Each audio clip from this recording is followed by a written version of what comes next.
De manera general, quisiera comenzar diciendo que sí, que mi tema de investigación también ha sido, o sea, también ha sufrido modificaciones a partir de trabajo, de rutinas de trabajo, de sesiones de trabajo con mi asesora y de varias de las clases, sobre todo de este semestre. Eh, ya más bien se centra en la construcción de la ideología sobre la pandemia de COVID-19 en México, un acercamiento, por supuesto, igual desde el discurso. Eh, Quisiera comenzar diciendo que desde que en diciembre de 2019 comenzara en China el brote de COVID-19, la atención de los medios de comunicación en todo el mundo se volcó hacia el avance, los impactos, el nivel de contagio y sobre todo los millones de muertes que ya suma esta pandemia. En México, que es digamos, el centro de este estudio, el consumo de los medios de comunicación masiva y en particular de la televisión aumentó desde que se conocieron los primeros casos de COVID-19 en el territorio y desde ese entonces se ha convertido, digamos, en un elemento fundamental para el contacto entre las autoridades gubernamentales y sanitarias y la población. Y pudiéramos ir diciendo también que los medios de comunicación reproducen significados y reconfiguran sentidos sociales, construyen, digamos, una ideología a partir de la posición de poder que ostentan, así como los intereses políticos y económicos que defienden, desde la producción de conocimientos a través del discurso, para precisamente interpretar los acontecimientos, las relaciones sociales y los sujetos. La investigación que estoy desarrollando y en la que estoy trabajando se propone de alguna manera caracterizar esta ideología que se construye desde los medios de comunicación sobre la pandemia de COVID-19, de manera más específica los discursos de dos cadenas de televisión mexicanas que son Televisa y Azteca TV. El estudio se basa en la propuesta metodológica del análisis crítico del discurso, sobre todo desarrollada por Teun Van Dijk, que nos va a permitir describir el discurso desde tres dimensiones fundamentales: el uso del lenguaje, tanto el escrito como la interacción hablada, que es un poco más común, digamos, desde la televisión, la comunicación de creencias que tiene que ver con la cognición y el valor de la interacción en las dimensiones anteriores, que por supuesto todo esto depende de una situación, de un fenómeno que está siendo construido socioculturalmente, como es el caso entonces de esta pandemia de COVID-19 que desde finales de 2019 está afectando al mundo y que todavía continúa teniendo, digamos, bastante impacto. Para explicar un poco más este problema de investigación, el porqué de su relevancia y el enfoque que presenta, debemos recurrir primero a una teoría que digamos, profundiza en la relación de los seres humanos con situaciones como esta pandemia, que es una crisis sanitaria sin precedentes, un riesgo para todas las sociedades. Esta teoría es la sociología del riesgo precisamente, que manifiesta de manera directa y clara que los riesgos son, digamos, situaciones sociales extraordinarias que son construidas socialmente y que se construyen precisamente con la participación de disímiles actores sociales como son las instituciones, por ejemplo, entre las que están, por supuesto, los medios de comunicación. Esta perspectiva de la sociología del riesgo, digamos, o pone un énfasis en el contexto, en las dinámicas sociales ante la percepción de los riesgos y de la vulnerabilidad de la sociedad a nivel mundial. Ulrich Beck es uno de sus autores principales y establece que el riesgo tiene, digamos, una preeminencia social y política que precisamente implica el análisis desde diferentes disciplinas como la economía política, la psicología y por supuesto la comunicación a partir, por supuesto, del estudio de los productos mediáticos, comunicativos y periodísticos que se elaboran alrededor de situaciones de riesgo, tales como eventos naturales o en este caso crisis sanitarias. Otros autores que se acercan a la aproximación de la sociología del riesgo coinciden precisamente en esto que mencionaba Beck, sobre cómo son construidos socialmente y analizan de manera específica el rol de los medios de comunicación en esta construcción. Tal es el caso de Tulloch y Singh, quienes afirman que los medios hoy más que nunca son una institución central para las sociedades y agregan que la experiencia de cada país y sus peculiaridades, así como la interpretación que las personas hacen de su vida cotidiana, están fundamentalmente mediadas por los medios de comunicación y la forma en la que estos, digamos, influyen en la vida personal, en la vida familiar, en las actitudes y las decisiones y las acciones, digamos, de los seres humanos ante este tipo de situaciones de riesgos, de crisis sanitarias. En la misma línea de pensamiento se ubican otros autores como Val-Rokoch y de Fleur, quienes analizan el proceso mediante el cual los seres humanos realizan interpretaciones subjetivas de la realidad. Y ellos, digamos, toman en cuenta incluso algunas de las disquisiciones que hace el filósofo griego Platón en su famosa alegoría de la cueva, donde éste estudia precisamente el papel de las convenciones en la producción de significados. Val-Rokoch y de Fleur trasladan, digamos, todas estas disquisiciones platonianas y las adaptan a la sociedad contemporánea y las relacionan con los planteamientos de la sociología del riesgo. Ellos, quisiera compartir una cita que ellos realizan en su texto y que me parece muy interesante, muy ligada con todo este problema de investigación. Y ellos dicen, podemos afirmar que la información que se nos presenta a través de la televisión o el cine, donde vemos sombras proyectadas en la pantalla o que incluso recibimos de forma impresa, nos lleva a crear significados compartidos para el mundo real que no tienen equivalente en este mundo ficticio. Además, existen suficientes motivos para asegurar que realmente construimos significados convencionalizados para la realidad que nos rodea en base a lo que se expone en los medios. La sociología del riesgo también habla sobre cómo los medios entonces se construyen sobre cómo los riesgos se construyen desde los medios de comunicación. Incluso analizan el poder discursivo, el poder ideológico de lo que se dice sobre estas situaciones de riesgo como la crisis sanitaria que ha provocado la COVID-19. Y, perdón, a propósito de esto, Tulloch y Singh destacan la importancia de estudiar la noticia sobre los riesgos desde la perspectiva del hecho y sobre todo, como ya venía diciendo anteriormente, desde el poder discursivo de estos hechos. Y por lo tanto resulta oportuno, me parece oportuno agregar que los medios siguen su propia lógica en la producción de estas noticias, precisamente partiendo de factores de influencia a veces extraperiodísticas, como la posición política del medio, los intereses económicos del mismo o de sus dueños y la prevalencia de valores de orientación hacia el mercado y bienes de servicio público. Otro aspecto que me parece importante para entender este proyecto de investigación es el por qué seleccionar a la televisión como medio a ser analizado. Y esto tiene que ver con los altos números de su consumo en México, los cuales aumentaron desde que comenzara la expansión de la enfermedad en el territorio nacional. Y también tiene que ver, obviamente, con el mayor impacto de la cultura visual en la sociedad contemporánea. Aquí la frase "una imagen vale más que 1000 palabras" no puede entenderse como un eufemismo, pues la televisión permite el complemento de las imágenes en movimiento, del texto, del sonido, en un todo que nos remite al lenguaje y a sus capacidades comunicativas más abarcadoras. Van der Bulk enfatiza este punto de vista cuando dice que la televisión es a menudo vista como uno de los narradores más importantes porque ofrece un flujo constante de hechos e impresiones sobre el mundo, sobre la esencia de la naturaleza humana o sobre las consecuencias de las acciones de una manera dramatizada y muy realista. Otro elemento importante en la construcción de este problema de investigación es el enfoque en la ideología como categoría fundamental para el análisis.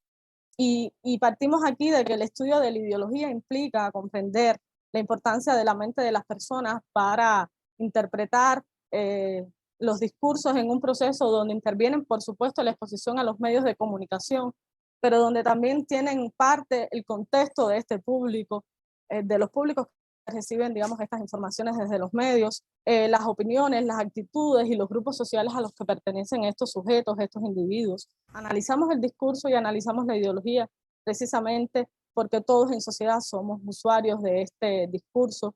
Todos aprendemos de los discursos que consumimos, de la ideología que se construye desde estos discursos para incorporar, digamos, esos conocimientos a nuestra propia producción discursiva. Para ir entonces un poco avanzando, comparto con ustedes que el propósito de esta investigación es analizar la construcción de ideología sobre la pandemia de COVID-19 desde el discurso de los telenoticiarios de Televisa y Televisión Azteca. El objetivo general, el objetivo general de este estudio es precisamente caracterizar la manera en la que se construyen ideologías sobre la COVID-19, desde los discursos de los telenoticiarios 10 en punto con Denise Maker de Televisa y Ellos Noche de Televisión Azteca. La pregunta principal de investigación es cómo se construyen estas ideologías desde los discursos de estos dos espacios informativos a los que ya estoy haciendo referencia. Y en cuanto a las preguntas específicas, la primera tiene que ver con las estructuras discursivas o qué estructuras discursivas pueden identificarse en estas notas sobre COVID-19, qué estructuras ideológicas están presentes en el discurso sobre COVID-19 que se construye desde estos dos espacios informativos, desde estos dos telenoticiarios. Y la tercera pregunta tiene que ver con la tipología de las metáforas que predominan en el discurso sobre COVID-19 en los telenoticiarios 10 en punto con Denise Maker de Televisa y Ellos Noches de Televisión Azteca. La hipótesis de la investigación que me estoy proponiendo es que los discursos de los medios de comunicación mexicanos construyen ideologías sobre la COVID-19 en la que se manifiestan, por supuesto, intereses políticos, económicos y de legitimación en el poder, con el potencial de incidir en la percepción, en las actitudes y las acciones de los públicos frente a la pandemia.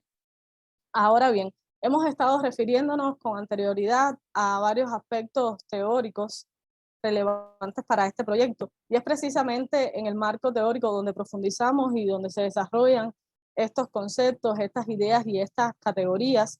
Y para continuar entonces presentando algunos de estos elementos que componen el capítulo teórico, comenzaremos diciendo que el discurso se puede analizar como una práctica social referido sobre todo a funciones lingüísticas y establecidos por los enunciados comunes que emergen de una sociedad determinada.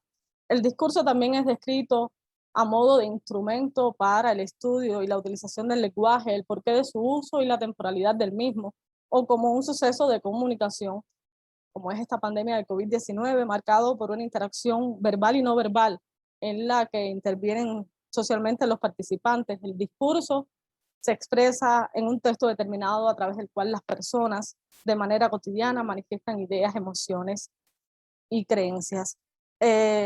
Teniendo en cuenta todos estos aspectos, podemos decir que una de las tareas del estudio del discurso es precisamente proporcionar descripciones integradas en sus tres dimensiones. Ya de alguna manera yo me refería a esto, que es a partir del uso del lenguaje, tanto el escrito como la interacción hablada, la comunicación de creencias,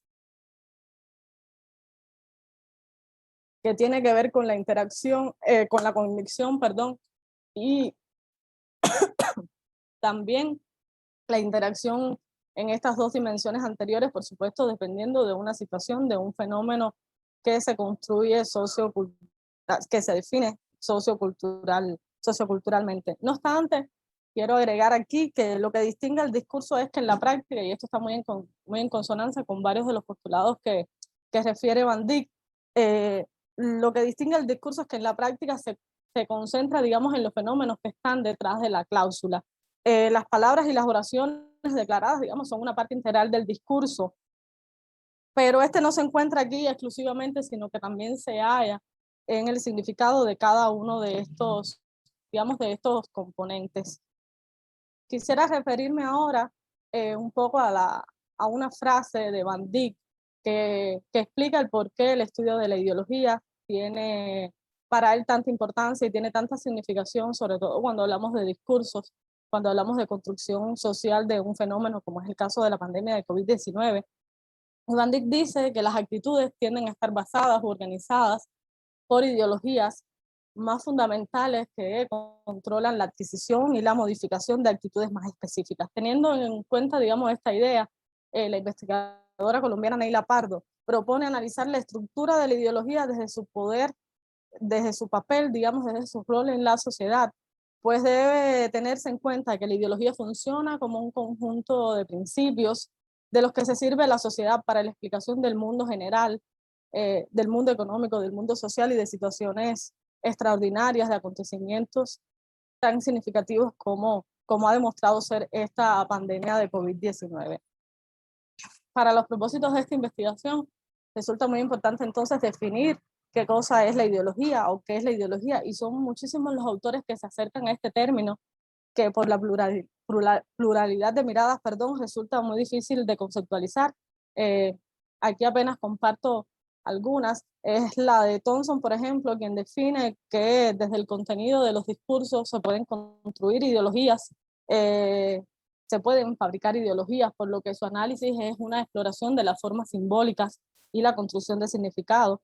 Pero para los efectos del proyecto decidimos que es mucho más acertado un concepto que ofrece Van Dijk, quien primero dice que las ideologías, o que debemos entender que las ideologías no son inherentemente negativas ni se limitan a estructuras sociales de la sociedad. Para Van Dijk, y este es, digamos, como decimos los cubanos, el pollo del arroz con pollo, para Van Dijk la ideología es en definitiva un fenómeno social que está compuesto por las actitudes y los estados de opinión de los grupos ante diversos temas.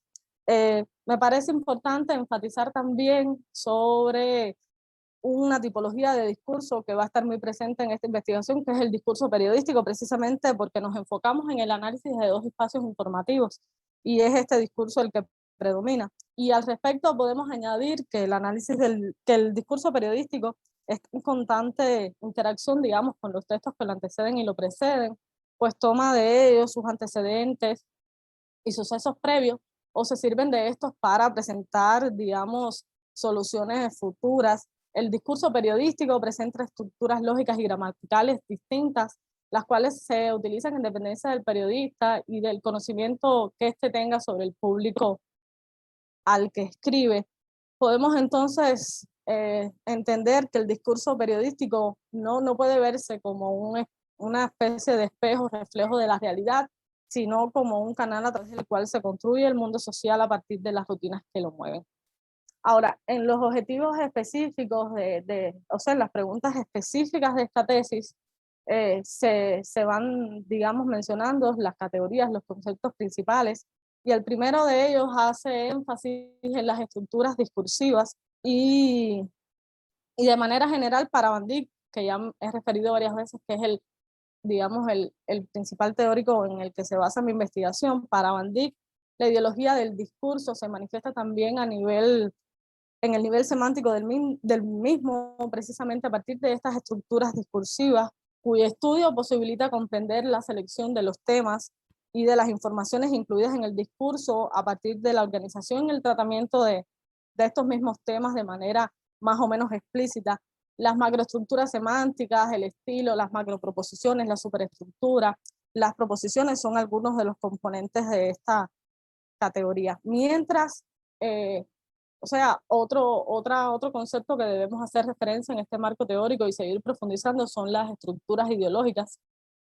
Y precisamente Van Dijk establece que para analizar la ideología es necesario, digamos, atender la reproducción discursiva a partir de estas estructuras ideológicas que se expresan mediante estas mismas, digamos, estas mismas estructuras. Y en este sentido, Van Dijk propone una serie de categorías fijas a través de las cuales se organizan las ideologías, que como son la pertenencia, que tiene que ver con el hecho de que si pertenecemos a un grupo social o determinado, las actividades, los objetivos o metas, las normas y valores, las posiciones sociales y por supuesto los recursos.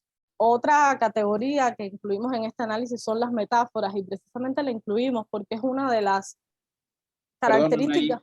¿Sí? 5 minutos. Sí, perfectamente. Las metáforas son, digamos, una de las categorías más universales del discurso y están precisamente entendidas como recursos para generar significados y para generar movimientos. Leitos y Johnson hacen referencia a 3 tipos de metáforas específicas, que son las metáforas estructurales, las metáforas orientacionales y, por supuesto, las metáforas ontológicas que se pueden entender entonces como formas de considerar los acontecimientos, las ideas, como emociones, entidades y sustancias. También nos encontramos trabajando en otro capítulo de la investigación, que es precisamente el estado de la cuestión, donde estamos, digamos, analizando investigaciones previas sobre pandemias precedentes como la del ébola, el SIDA, la gripe aviar, que han sido de alguna manera las más mediáticas. Y también nos hemos concentrado en buscar investigaciones que se hayan hecho en México ya sobre el tema específico de la COVID-19, y aquí encontramos una, por ejemplo, que es la de Llano y Águila, quienes proponen una investigación que analiza precisamente la respuesta gubernamental a la crisis a partir de las conferencias de prensa que realiza el gobierno desde febrero de 2020, y otro estudio que se centra en la realidad mexicana y en el efecto de la pandemia de COVID-19 es la de Benassini, quien propone un análisis del discurso, de la construcción entonces de un encuadre informativo sobre el modelo Centinela en 3 periódicos de la capital del país, La Jornada, El Universal y La Reforma. Para ir entonces ya resumiendo, el marco metodológico de la investigación está también ahora en pleno desarrollo. Podemos resaltar que por supuesto la investigación tiene un carácter mayoritariamente cualitativo y constituye un estudio del mensaje a partir del análisis crítico del discurso, donde siguiendo los postulados de Bandit proponemos un acercamiento a los niveles y subniveles del discurso como acto lingüístico. Podemos ir diciendo también en este sentido del capítulo metodológico que para determinar la temporalidad del proyecto de investigación estamos proponiendo utilizar un método longitudinal que permite comprender el estudio, digamos, el objeto de estudio desde la magnitud de un proceso. Pues estos estudios longitudinales ofrecen la posibilidad de ver los cambios, las transformaciones de un fenómeno que todavía está en pleno desarrollo, y hemos desarrollado una herramienta, digamos, para poder determinar los espacios de tiempo a escoger en el estudio, que es la realización de una cronología donde tratamos de incluir los momentos más trascendentales de la pandemia en México, cómo estos se han ido reflejando en los medios de comunicación. Y ya para ir concluyendo, estoy trabajando también en otros 2 acápites que tienen mucha relación con las asignaturas que he estado recibiendo en el semestre. Una que es con el profesor Francisco, con el doctor Lomelí, que tiene que ver un poco con el contexto y la necesidad de entender cómo funcionan estos 2 medios de comunicación a los que voy a estar haciendo referencia. Y un último capítulo que tiene que ver con la clase del profesor Chan de análisis del discurso específicamente, donde ya se han presentado, digamos, varios indicios de los resultados que pudiera tener este estudio.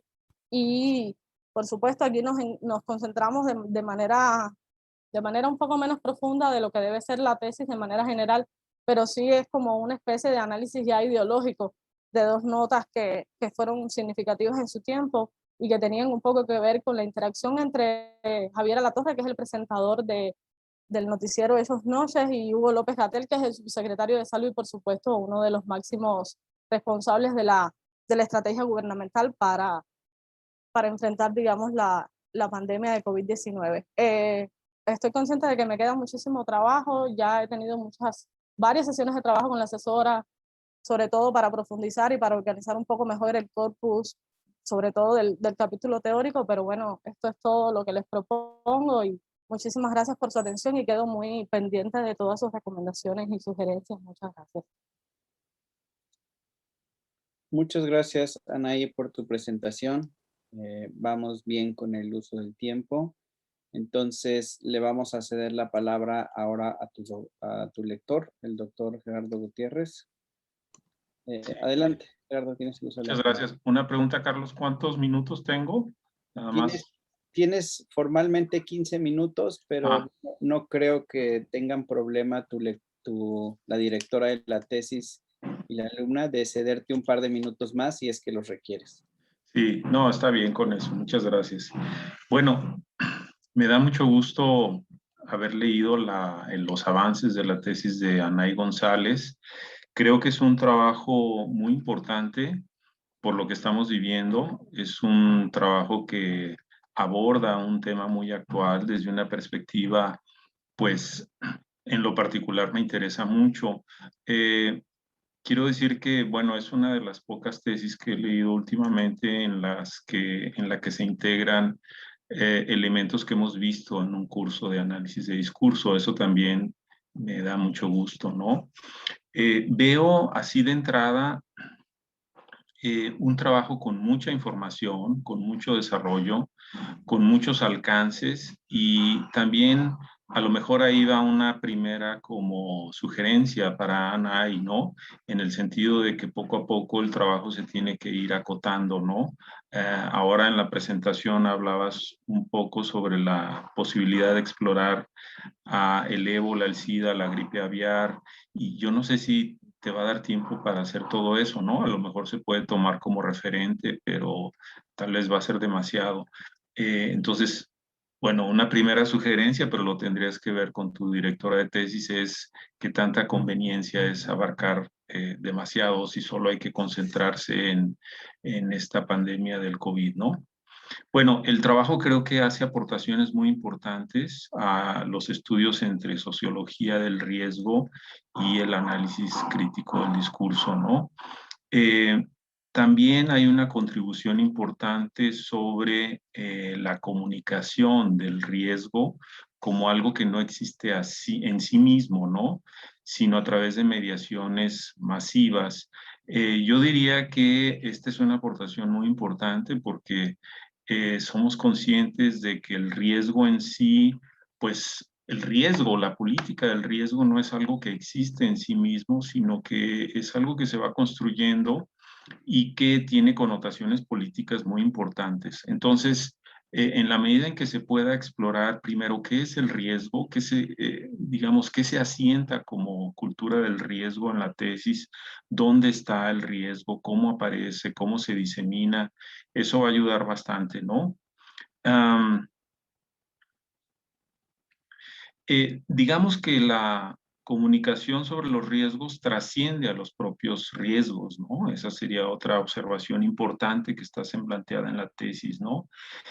Porque sí, como decía, los riesgos están sujetos a comunicaciones políticas, actitudes políticas, y entonces vinculan muchos intereses en juego, sobre todo en casos tan grandes como esta pandemia. Lo vimos sobre todo al principio y creo que es algo que seguimos viendo, ¿no? Los medios pugnan por hacer, digamos, ataques o defensas al gobierno federal sobre todo, pero también a los diferentes niveles de gobierno.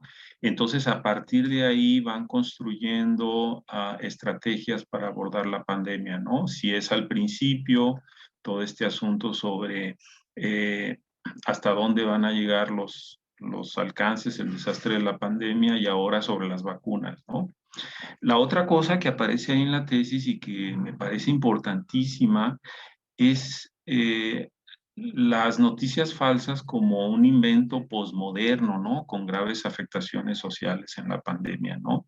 Entonces, ¿qué pasa con los medios instituidos que se han construido, bueno, digamos, se deberían constituir como muros contra las noticias falsas, pero muchas veces lo que vemos es que alimentan las propias noticias falsas que surgen en Facebook y en Twitter, ¿no? Entonces, esa relación que se ha vuelto muy dinámica, muy compleja, a veces descontrolada, sin duda tiene muchas incidencias en lo que está analizando Anay, ¿no? Entonces, se podría ver, esa es una vía para abordar el riesgo o la cultura del riesgo, el hecho de que estas noticias falsas aparezcan como sistemas relacionales de causa y efecto, ¿no? O sea, se hace tal cosa, entonces se deja de hacer tal cosa, por tanto ha sucedido X, ¿no? Eso lo vemos muchísimo en la prensa y en las redes sociales, y ahí creo que hay una buena ruta de acceso, de análisis, ¿no? Porque sin duda, y también esta es otra parte que se va a abordar en la tesis, estas noticias falsas y otras que no son tan falsas han contribuido a generar desigualdades, ¿no? Aquí una recomendación, y es que a la fecha se ha escrito mucho sobre desigualdades, al menos en América Latina, sobre a partir de la pandemia, ¿no? ¿Cómo es que ha afectado la pandemia en la producción de desigualdades, en el mundo laboral, en la conexión a redes, lo que hemos visto en educación, la falta de empleos, etcétera, ¿no? Digamos que hay toda digamos, a estas alturas, creo que ya se ha escrito mucho sobre desigualdades a partir de la pandemia y también la relación entre riesgos y desigualdades, ¿no? Es importante, digamos, parece que no son los mismos riesgos que se asientan en los sectores populares que en sectores donde hay más posibilidades económicas, ¿no? Eh, una sugerencia para el análisis de la cultura de riesgo, me parece, podría ser observar con cuidado a los agentes, es decir, quiénes son los que portan el riesgo, a los pacientes, quiénes son los que reciben todo ese riesgo, y los factores y los procesos de riesgo, ¿no? Aquí se viene una relación muy interesante entre discurso y conocimiento, ¿no? Es una relación que todo el tiempo está trabajando, ¿no? Por ejemplo, los conocimientos adquiridos y las pugnas entre los niveles, entre los distintos niveles de conocimiento, ¿no? Al principio de la pandemia eso parecía muy evidente. Digamos, se trató de colocar a cierto nivel a la comunidad científica, pero se veía que había pugna con conocimientos empíricos, ¿no? Por todos lados había recomendaciones para tomar test y lo que sea, ¿no? Entonces, esa clase de pugnas creo que son muy importantes o han tenido mucha incidencia en la pandemia, ¿no? Si esta relación, digamos, ciencia, empirismo popular, que se volvió muy importante y que ahora creo que sigue siendo importante, pero a otro nivel, ¿no? Luego, quería preguntarte, Anay, bueno, no me queda del todo claro cómo es que vas a colocar los procedimientos metafóricos en el análisis de tu discurso. O sea, sabemos que es algo muy importante, sobre todo porque los procedimientos metafóricos tienen mucha relación con todo este nivel simbólico, ¿no? Que es tan relevante. Pero digamos, ¿por qué te ha interesado esta parte, ¿no? Ah, eh, creo que sería importante saberlo, ¿no? Eh, y sí, lo que sí creo es que va a ser muy importante que trates de analizar cómo se producen las relaciones de poder simbólico, ¿no? Porque hay mucha representación, hay mucha pugna simbólica seguramente en Televisión Azteca y en Televisa, y eso va a ser una parte importante en tu análisis, ¿no? Luego la otra cosa que sin duda ha sido muy importante y no sé qué tanta relevancia le vayas a dar en la tesis son los procesos de rumoración, ¿no? Que, bueno, lo hemos visto desde el inicio de la pandemia, a cómo se han producido, en qué medida esas rumoraciones van a dar a los medios, cómo se recogen y tal vez qué grado de interés han llegado a tener, ¿no? Desde afuera, digamos, sin conocer demasiado el tema, tengo la impresión de que ha sido muy importante, ¿no? Hasta la fecha. Digamos, hay grandes sectores de la sociedad que sabemos atienden más a la rumoración que a información científica bien asentada. Pero, digamos, en tu tesis, ¿qué papel va a ocupar? Y si va a ocupar un papel importante, ahí creo que convendría reflexionar sobre la rumoración en sí misma, ¿no? ¿Qué es? ¿Cómo se produce? ¿Cuáles son las vertientes por donde se va, etcétera, ¿no? Creo que en redes sociales es muy importante la rumoración, ¿no? Por muchas razones. Una de ellas es política y la otra es económica. Produce muchos beneficios económicos, ¿no? Otra sugerencia, bueno, pero sé que eso se va a dar más adelante porque es una tesis que está en desarrollo, es ir pensando cómo le vas a hacer para ir entrando o para entrar a un análisis más detallado sobre los discursos en relación al riesgo, ¿no? Por ejemplo, es una sugerencia, se podría abordar, digamos, se podría llegar a través de las argumentaciones emocionales, ¿no? Que son muy importantes, porque las argumentaciones emocionales tienen relación con el conocimiento, con las representaciones simbólicas y con todo este torrente de difusión que tenemos en diferentes medios, ¿no? Y además, bueno, los argumentos emocionales tienen, como vimos en clase, o sea, se anclan mucho en las peticiones de principio, ¿no? Es decir, hay personajes de televisión o de redes que afirman cosas como si efectivamente así fuera la última realidad y no más, ¿no?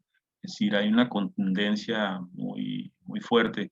Mencionas el caso, porque creo que le vas a dedicar atención al caso de López-Gatell, y él usa mucho las peticiones de principios, ¿no? O sea, habla como si, de pronto habla como si no hubiera más, ¿no? Como si las cosas tuvieran que ser tal y como él las dice, en fin.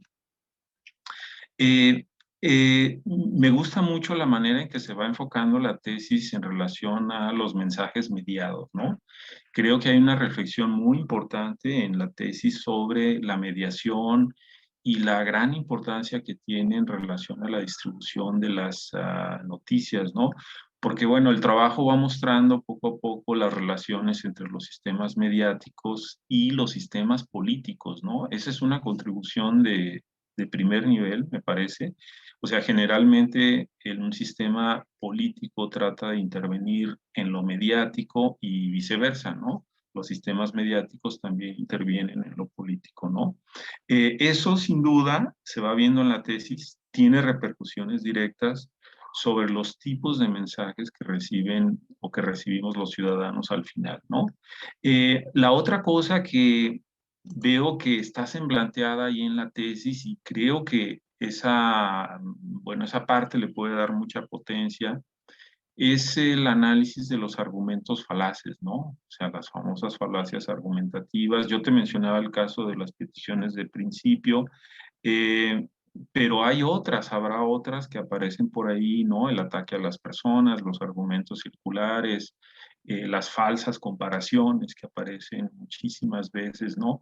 Todos estos argumentos hiperbólicos que tenemos en muchos medios y sobre todo los argumentos afectivos, ¿no? O sea, los argumentos para conmover a los lectores o a los telespectadores, ¿no? Eh, entonces, creo que la tesis va bien, me parece, es una tesis que va ganando mucho volumen poco a poco. Yo diría, digamos, por lo que he visto hasta ahora, no he platicado mucho con Anaí, pero eh, tal vez convendría controlar un poco el exceso de información, porque hay mucha información, ¿no? Y a veces uno como lector se satura.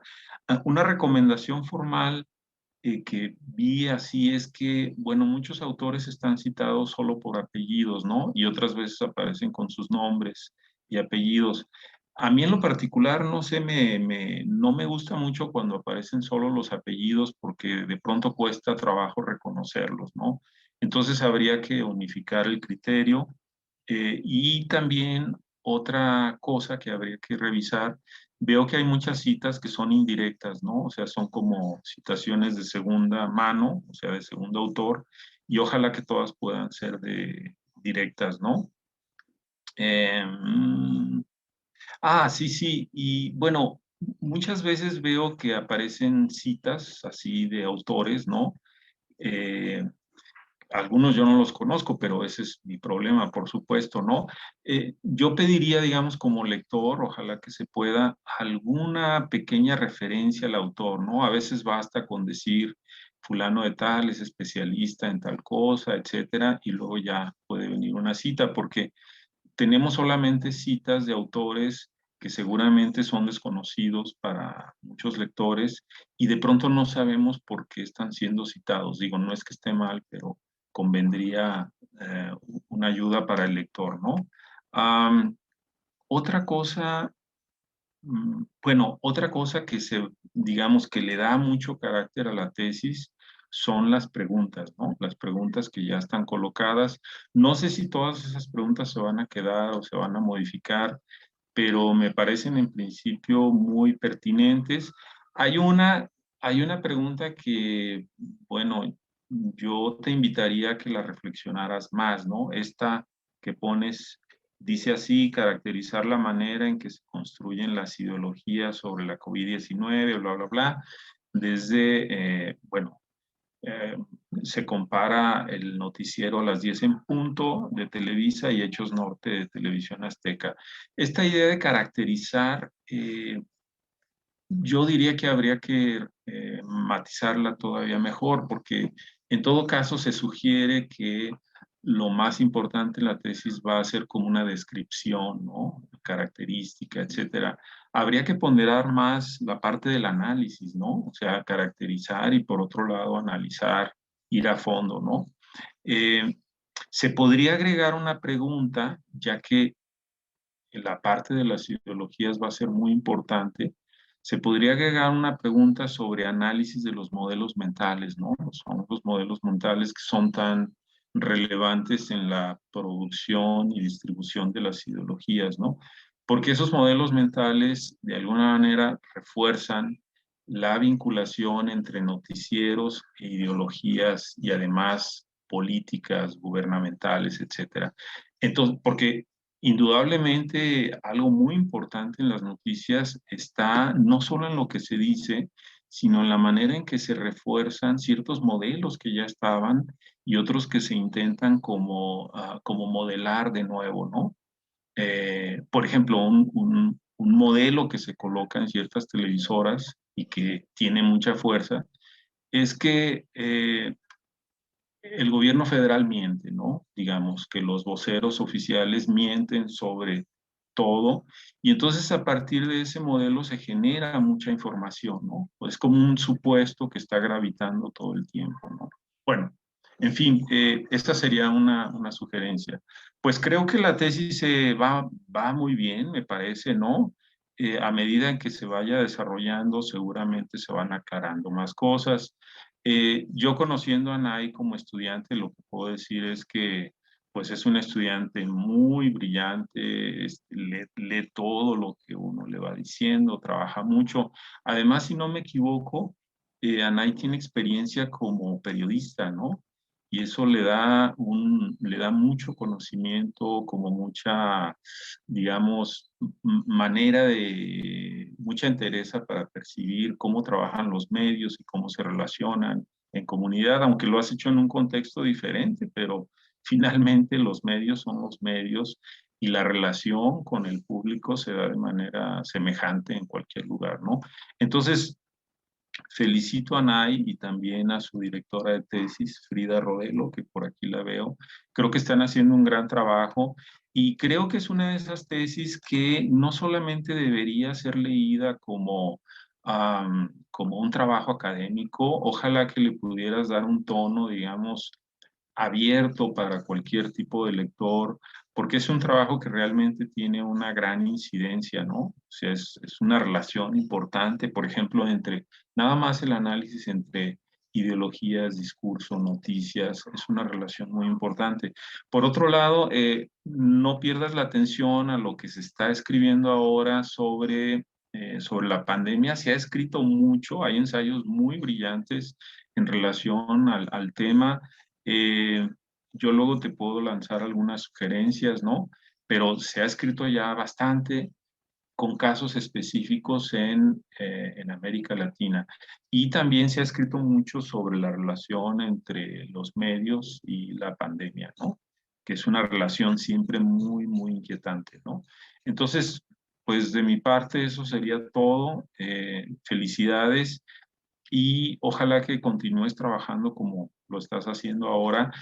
Sí, tal vez la sugerencia global sería un poco acotar, parece que hay mucha información, creo que eso es normal en el proceso inicial, pero poco a poco se va a ir acotando. Una ventaja de Anay es que redacta muy bien, o sea, uno lee la tesis y uno siente que la autora está ahí a un lado como hablando, ¿no? Explicando las cosas, o sea, hay un tono académico, pero también hay un tono un poco más campechano, como diríamos acá, ¿no? Y eso ayuda bastante, ¿no?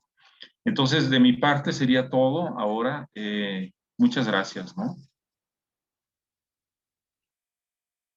No sé si me pasé de tiempo, ¿no?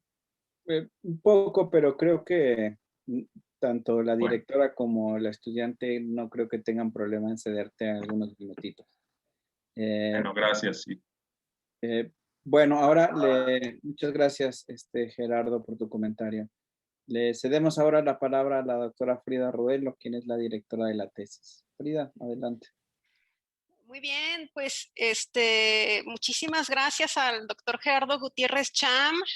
Yo no había tenido el gusto de coincidir con él en un coloquio o comentando la tesis de alguna estudiante hasta ahora, y le agradezco muchísimo pues la manera en la que ha apoyado a Anay durante el semestre en la clase de análisis, así como sus muy generosos comentarios. Yo coincido en que es una tesis muy pertinente por el momento en el que estamos viviendo, pero además hay un vacío muy importante de estudios sobre la comunicación en contextos de riesgos, un vacío en el cual yo no conozco tesis sobre el tema. Entonces, eh, ahí hay todo un potencial para que Anay haga un trabajo muy interesante y resarza ese hueco. Yo había tenido la oportunidad de, desde la semana pasada, darle una lectura a Anay, con comentarios muy puntuales, y de platicar con ella sobre algunas cuestiones.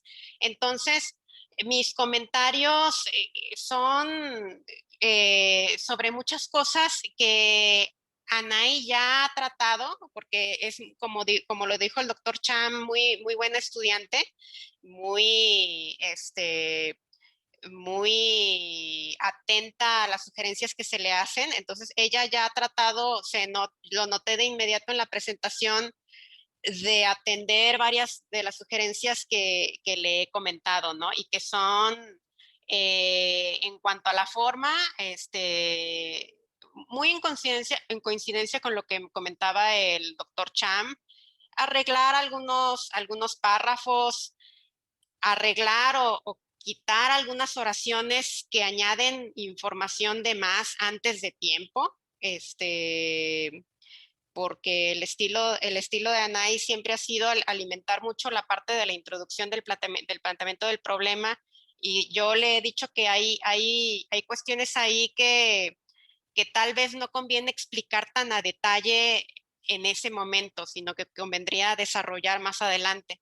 Ir a las fuentes primarias, que es algo que también ya le he proporcionado libros para que acuda directamente, sobre todo en el caso de los autores que ella cita de sociología del riesgo, ¿no? De Ulrich Beck, al cual ella estaba citando de segunda mano, colocar las referencias, ¿no? Eso en cuanto a la forma. Y en cuanto al fondo, yo le había dicho que en la introducción consideraba que podía haber más claridad acerca de qué es lo que ella entendía por sociología del riesgo, y exactamente qué principios se retoman de esta para entender este problema de investigación, porque el estilo de escritura era como de afirmar, que es una teoría importante, explicar una intuición sin explicar, bueno, en qué consiste esa relevancia. Entonces, incluso había una parte en donde se hablaba indistintamente de sociología del riesgo y sobre comunicación del riesgo, y luego se vinculaban ambas cosas con el análisis del discurso. Entonces, yo le decía que es muy importante que además de manifestar esta intuición, se exprese claramente en qué sentido el riesgo es socialmente construido, que se explique muy claramente, bueno, cuál es la implicación de esto para la comunicación sobre la epidemia, en específico para la relevancia de los discursos televisivos sobre el COVID-19, ¿no? Entonces, bueno, había ahí algunos temas de escritura que yo le comentaba, y que le señalaba que era muy importante para no perder de vista, pues, lo importante que es el problema de investigación, que es lo que verdaderamente nos interesa. También que fuera un poco más clara acerca de acerca del tema de la ideología. Se habla, le decía, es que se habla en varias partes de carga ideológica de los mensajes, se habla en varias partes del poder discursivo de las noticias, pero no se explica con claridad en qué residen ambos atributos, qué estás entendiendo por ideología. Y bueno, eso se puede fortalecer más. Y bueno, se puede fortalecer más. Y bueno, también le hacía comentarios acerca de otros aspectos que va a ir, por supuesto, desarrollando este año, el semestre B, que es acerca del marco teórico en cuanto a su estructura y la vinculación entre el marco teórico y el estado de la cuestión. Creo que Anay hace en el marco teórico usa la sociología del riesgo, también usa algunas cuestiones de teoría de la dependencia, y creo que sería pertinente que fuera más clara en qué consiste esta intersección o confluencia entre estas dos teorías y el análisis crítico del discurso. Y bueno, finalmente, para cerrar mis comentarios, algo que creo muy importante, que también está en un muy buen momento, Nay, de desarrollarlo, es la cuestión del marco histórico y contextual, que fue la parte que estuvo también desarrollando con el apoyo del doctor Francisco Hernández. Entonces, el tipo de análisis del discurso que ella está desarrollando pondera mucho el aspecto contextual. Entonces, pues es muy importante entonces desarrollar esta parte para entender, por ejemplo, que el hecho de que la televisión sea el medio más usado para obtener información política en México y en Latinoamérica también, pues no es fortuito, sino que tiene todo un trasfondo histórico. Y además, desarrollar la parte, inevitablemente esta parte acerca de que, bueno, pues la producción del discurso televisivo que hacen las organizaciones de medios, pues se sustenta en una estructura económica, en una estructura en la que participan personas, en la que hay rutinas, en la que hay relaciones institucionales, etcétera. Y ambas televisoras no son lo mismo.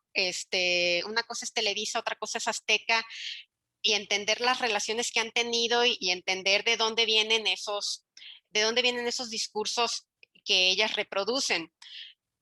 Yo creo que el tema de las redes sociales, de los rumores y de la desinformación se tiene que analizar desde dónde se toma, porque los estudios que hay hasta el momento, este es un tema muy interesante, los estudios que hay hasta el momento que hablan acerca de la relación entre consumo de noticias y percepción del riesgo, y el tema del conocimiento acerca de la pandemia, muestran que los medios tradicionales, pues que las personas que consumen medios tradicionales tienden a tener un mejor conocimiento que las personas que consumen otro tipo de medios de comunicación, medios sociales. Entonces habría que también revisar eso para ver qué lugar tiene esta formación de discursos en los medios tradicionales, en la información que construye el público, y construir el argumento acerca de, bueno, por qué es importante revisar estos discursos en específico en la televisión. Y tomando en cuenta ese conocimiento, o tomando en cuenta tomando en cuenta ese marco histórico contextual, esa mayor comprensión de del papel que juega la televisión en México, incluso pudiera irse desarrollando, seguramente Anay va a ir desarrollando una hipótesis incluso más, menos conservadora, una hipótesis un poco más, más atrevida, ¿no? Acerca de qué características y qué papel juegan esos discursos televisivos que reproducen o que se construyen desde los noticiarios de ambas televisoras. Y bueno, pues nada más, solo eso.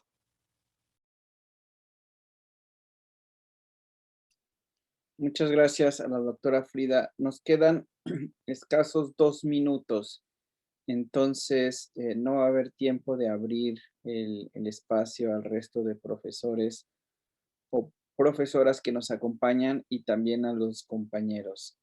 Aún así, vamos a aventurarnos. ¿Habría alguien que quisiera hacer algún comentario muy breve, muy sintético sobre la investigación de Anaí? Un minuto. Adelante, doctora Marilena. Gracias. Brevemente, me da mucho gusto el giro que está tomando tu investigación. Muchas felicidades a ambas. Gracias al doctor Cham. Y solamente planteo un aspecto. Cuando dices que vas a analizar la construcción de las ideologías sobre COVID-19, yo me pregunto si lo que vas a analizar es el discurso ideológico de los noticieros televisivos de Televisa y TV Azteca en la comunicación del riesgo sobre la pandemia en México. Eso tiene consecuencias importantes. Si vas a centrarte en el discurso noticioso sobre la gestión de la pandemia o sobre la comunicación del riesgo. Tendremos oportunidad de hablar de eso afortunadamente en taller. El doctor Cham hizo énfasis en algo muy importante, construcción de la cultura del riesgo. Es otro ángulo que puede tomar y también tiene implicaciones. Es decir, el papel de los noticieros televisivos que eliges en la construcción de la cultura del riesgo en el contexto de la pandemia, todo eso es fascinante, aporta y sí tendría algunas modificaciones en tu abordaje. Hasta ahí le dejo, gracias. Muchas gracias, doctora Marilena. ¿Alguien más tendría algún comentario? ¿Algo que quisiera socializar?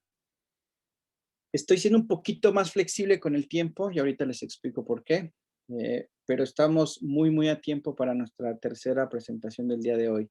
Entonces, Anaí, te solicitaría que fueras muy breve en tu respuesta o en tu comentario final de cierre. Adelante, tienes el uso de la palabra. Bueno, quiero agradecer primero al doctor Gerardo Gutiérrez Cham por sus comentarios tan amables y porque de verdad su clase me fue muy útil, sobre todo a la hora de ir enfocando lo que quiero hacer con esta investigación. También agradecerle a la profesora Frida y a la doctora María Elena, que me alegra mucho que vuelva a darnos clases el próximo semestre. Y solo me voy a referir a una pregunta que me hacía el doctor Cham sobre las metáforas, el por qué las metáforas, y tiene que ver con el hecho de que muchas veces cuando se habla sobre estos temas que tienen que ver con la salud, que muchas veces es difícil de explicar al lector común, al público común, pues se recurre precisamente a metáforas para que se hagan entender mucho mejor, lo que bueno, sí, de hecho ya eso era una cosa que me comentaba mi asesora, que tengo que explicarlo mucho mejor en el marco teórico, el porqué de esa selección y relacionarlo precisamente con estos temas del riesgo y de la salud. Muchas gracias. Muchas gracias, Anaí, muy precisa en el uso del tiempo.